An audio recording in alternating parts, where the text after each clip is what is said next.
Movimiento Estudiantil del 68 en México. Fue el inicio de una manifestación contra la represión. Trascendió hasta convertirse en un hecho político de alcances nacionales y desencadenó el nacimiento de una sociedad madura y consciente del valor de sus derechos.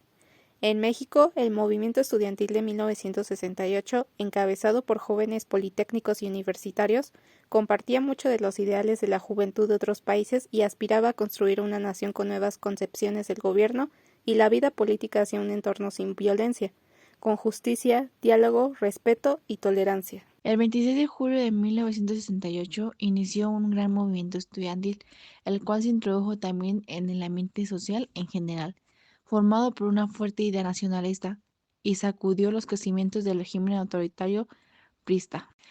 Esto conectado con los dos bloques políticos que lideraban la Unión Soviética y los Estados Unidos, abrió paso al movimiento de los países no alineados, impulsó las luchas de liberación nacional que involucró al movimiento de los alineados. Al crecer una tensión entre las dos fuerzas militares, se agudizaron los conflictos en el tercer mundo y por lo tanto esto se desarrolló en el marco de grandes debates en la teoría, en la política y en la sociedad, en la búsqueda de mejores alternativas para la humanidad. A estos procesos respondió el movimiento estudiantil. En la Ciudad de México, el 22 de julio de 1968, se reportó una confrontación en las cercanías de los edificios de la Ciudadela entre los estudiantes de la Vocacional 5 y 2 del Instituto Politécnico Nacional y los de Preparatoria Isaac, que era una particular, pero incorporada a la UNAM. Esto fue debido a los resultados de un partido de fútbol americano. La situación pudo no haber pasado mayores, pero terminó con la intromisión del cuerpo de ganaderos. Al día siguiente, los preparatorianos apedrearon la vocacional 5. No hubo reacción por la parte de las fuerzas de la seguridad, pero el 24 de julio sí. La policía ocupó esa vocacional y la 2, golpeando a estudiantes y profesores para lograr mantener el orden. La Federación Nacional de Estudiantes Técnicos, que era el organismo estudiantil politécnico, convocó para el 26 de julio una manifestación contra la recepción de los compañeros y profesores y por la desocupación de ambas vocaciones, ya que era claro que tenían el derecho a protestar en contra, más aún si fue una detención violenta. Sin embargo, esta organización estaba para entonces cooptada para el Estado y su dirigencia para controlarla por el Partido Revolucionario Institucional. No tenían el apoyo suficiente, por lo cual no fue de todo escuchada. Ese mismo 26 de julio, simultáneamente, la Central Nacional de Estudiantes Democráticos, cuyos militantes estaban ligados al Partido Comunista Mexicano, declaró que al estar realizando un motín en apoyo a Cuba frente al homicidio de Juárez, algunos estudiantes del Poli habían sido golpeados por los granaderos en el cruce de las calles 5 de Mayo y Palma, centro histórico de la Ciudad de México, y se habían acercado en busca de solidaridad y se habían congregado más de 10,000 jóvenes para marchar hacia el Zócalo capitalino. Pero antes de llegar fueron atacados por 1,000 policías, se vieron obligados a regresar al monumento y cuando resolvieron dispersarse, una nueva embestia de granaderos produjo heridos y destrozos.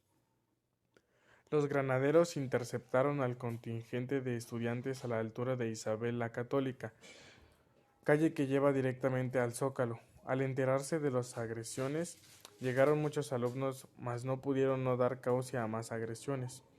Horas más tarde, a las 8 de la noche, quienes aún permanecían en el homicidio, entre ellos estudiantes que habían logrado escapar de la represión previa, fueron nuevamente agredidos. El resultado de este ataque fue lamentablemente de 500 personas heridas.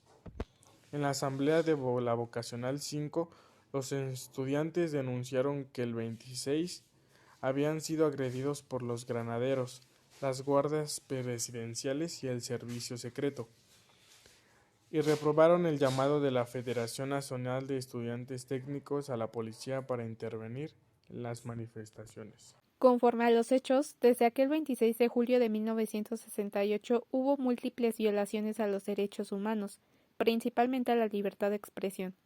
Ese día, las fuerzas de seguridad cometieron delitos como el lesionar a los manifestantes, además de engañar a la opinión pública con sus justificaciones ante la prensa. Este movimiento fue reprimido en la Plaza de las Tres Culturas en el conjunto urbano Nonoalco-Tlatelolco.